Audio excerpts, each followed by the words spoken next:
Nah, saya kira interest saya ini nggak ketemu dengan Gelora untuk urusan bagaimana punya pemimpin yang baru, yang pro kepada pembaruan. Ya, akhirnya saya pilih untuk menyatakan keluar sebagai calon legislatif, keluar sebagai ketua DPN, dan keluar dari partai. Jadi ini sudah ada istilahnya, ini kan secara kalau orang tua apalagi ibu ya, Bang Refli kalau udah minta, wah itu udah satu, buat saya itu kalimat pamungkas itu. Saya pernah bertanya apa alasannya. Alasannya buat ibu sederhana aja, karena ini lebih cocok dengan nurani ibu. Setidaknya kita cobalah kebaruannya itu. Dan saya kira saya secara sadar mengatakan bahwa Pak Anies ini perlu didukung oleh orang-orang yang menginginkan perubahan. Oke.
Karena saya kenal Mat Nur ini melalui tulisan-tulisannya, dan pernah juga saya undang dulu acara Buk Bertoh, ya kan?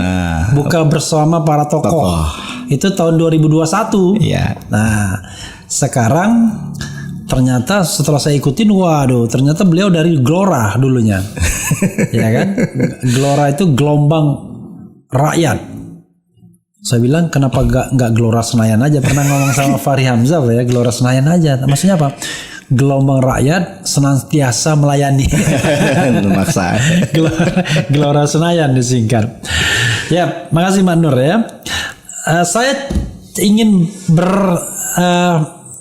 bertanya satu hal itu, karena ini penting ya bagi tentu pendukung siapapun presidennya.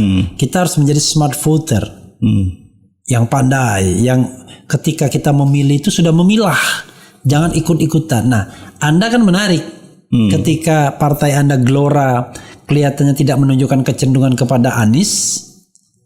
Saya nggak tahu kecenderungan kemana, kita harus cecar nanti. Tiba-tiba Anda memutuskan untuk keluar dari partai dan independently. Kenapa saya katakan independently? Nggak ada misalnya hubungan apa-apa, tiba-tiba mendukung Anies Baswedan. Silakan dijawab. Terima kasih Bang Refli Harun. Keren, cadas ini. Keren, kita cadas, masuk ke channelnya Bang Refli, ada satu penghormatan buat saya. Makasih Bang sudah diundang. Hijrah ya Bang.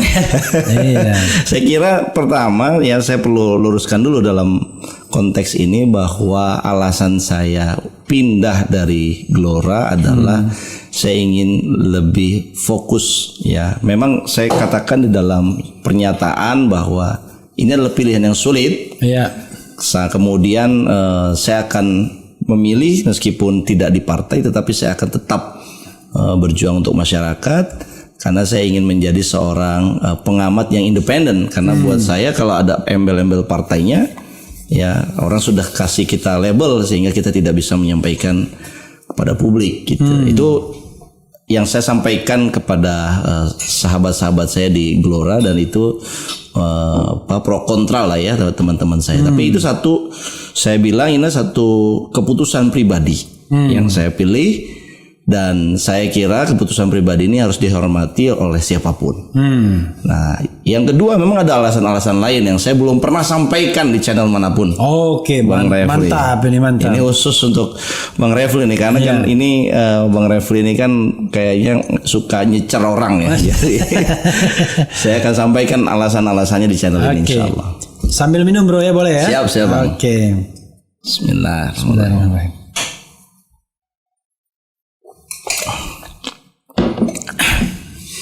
Ya silakan. Jadi kalau kita bicara mengenai tokoh perubahan di 2024 ya, saya kira ini menjadi satu buat saya secara pribadi persoalan serius. Jadi begini, saya kenal sama Gelora itu sejak berdirinya dan saya tahun berapa itu berdirinya? 2019. Oh, setelah Pilpres ya? Setelah Pilpres, betul. Makanya kita sebetulnya sebagai entitas politik dianggap baru, tidak terlibat cebong kampret. Sebagai entitas politik ya Gelora. Saya pilih itu karena saya suka dengan gagasan arah barunya. Sebelumnya kan Garbi kan? Sebelumnya ada ormasnya Garbi. Gerakan Arah Baru Indonesia. Dan saya adalah ketua harian Garbi Jakarta. I see. Kita deklarasi di epicentrum Kuningan.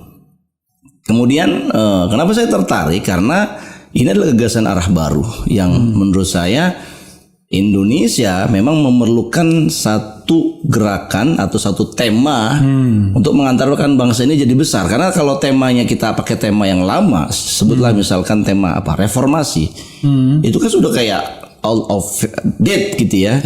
Orang udah ngelihat kecewa lah dengan reformasi. Nah, kemudian ada gagasan arah baru. Jadi saya tertarik, bahkan saya ini juga salah satu pendiri dari Partai Gelora Bang. Dari ada 99 orang, saya diminta sebagai salah satu pendiri. Saya katakan saya siap. Asmaul Husna 99 orang itu kan. Ada yang filosofinya. Yang keberapa? Aduh, itu karena abjad, karena nama saya Aceh, termasuk urutan 5 besar lah kira-kira. Kan udah besar kan abjad. Aceh ya, Ahmad tuh Aceh. Ahmad Nur Hidayat, karena Aceh. Nurnya tuh Noer atau Nur biasa? Nur biasa. Nur biasa. Nah, saya sebagai pendiri tertarik dan kemudian setelah mendirikan saya diberikan satu kesempatan, satu kepercayaan untuk menjadi salah satu ketua bidang kebijakan publik. Jadi saya resminya berpartai itu 2019 dan saya punya terus terang interest saat itu ya Bang Refli ingin menjadi anggota legislatif memperjuangkan masyarakat dari membuat undang-undang gitu. Nah, sampai singkat cerita ya perjalanannya makin ke sini ketika bicara isu Pilpres kok saya nggak melihat satu interest pribadi saya ini ketemu dengan interest partai gitu ya. Dimana saya punya interest itu saya ingin Indonesia ke depan ini adalah Indonesia yang punya perubahan. Karena saya merasa selama 9 tahun terakhir ya bisa dikatakan ini kita bukan menuju kepada bangsa yang besar, tetapi menuju kepada bangsa yang cenderung akan menjadi failed state. Negara gagal. Negara gagal. Nah, karena saya juga aktivis, pernah jadi ketua BEM UI, saya merasa terpanggil bahwa. Tahun berapa BEM UI? Saya setelah zamannya Pilpres pertama 2003-2004. 2003-2004. Yes. Itu kita bicara Pilpres pertama yang kemudian kontestasinya waktu itu Megawati dan Pak SBY itu putaran keduanya. Saya di situ di era situ jadi ketua BEM. Jadi saya sudah terlibat pemilihan presiden itu. Saya kira memberikan gagasan-gagasan itu supaya orang-orang yang terpilih ini adalah orang-orang yang punya gagasan baru. Dan saya kira dengan gagasan baru ini Indonesia cenderung lebih baik kan gitu, dimulai dari atas.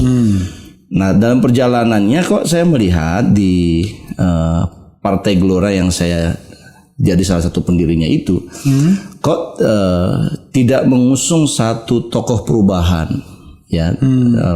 Kecenderungannya saya katakan ini kecenderungan karena kan belum diputuskan. Gelora sendiri masih wait and see. Tetapi karena saya melihatnya satu gelagat yang saya kira kok bukannya makin mendekat dengan orang-orang yang kita anggap saya secara pribadi punya parameter orang perubahan, tapi malah menjauh. Nah, saya kira interest saya ini nggak ketemu dengan Gelora untuk urusan bagaimana punya pemimpin yang baru, yang pro kepada pembaruan. Ya, akhirnya saya pilih untuk menyatakan keluar sebagai calon legislatif, keluar sebagai ketua DPN, dan keluar dari partai. Oh, salah seorang ketua DPN ya? Yes, salah satu ketua DPN namanya Ketua Kebijakan Publik. Oke. Jadi karena kebaruan itu ya, pembaharuan atau perubahan itu. Iya. Tapi saya dengar ada juga faktor keluarga ya. Oh ya, orang tua terutama ibu. Kenapa ibu? Kenapa? Ibu saya tuh udah wanti-wanti. Pokoknya ibu mau kamu mendukung Anies Baswedan. Jadi ini sudah ada istilahnya. Ini kan secara kalau orang tua apalagi ibu ya, Bang Refli kalau udah minta, wah itu udah satu buat saya itu kalimat pamungkas itu. Saya pernah bertanya apa alasannya. Alasannya buat ibu sederhana aja, karena ini lebih cocok dengan nurani ibu.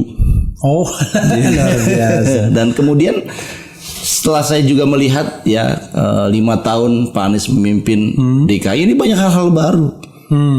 Ya, bagaimana orang itu dimanusiawikan. Kemudian orang tuh nggak bicara, Pak Anies itu tidak hanya bicara membangun infrastruktur, tapi lupa membangun orangnya. Oke. Dan karena ibu saya juga termasuk pelaku UMKM, juga mendapatkan banyak manfaat. Sorry maaf, ibu di mana sekarang? Ibu di Jakarta. Oke, tapi asalnya dari Kuningan. Wah, Kuningan kelahiran Anies Baswedan tuh. Mungkin juga ada hubungan itu juga. Karena yang saya tahu Anies itu kelahiran Kuningan. Ya. 7 Mei 1969. Lalu tapi dia pindah ke Jogja mulai dari TK kalau nggak salah, TK sampai S1 UGM dia pindah. Ya. Ijazahnya asli semua. Iya. Oke, ya kita teruskan. Silakan. Ya, dari situ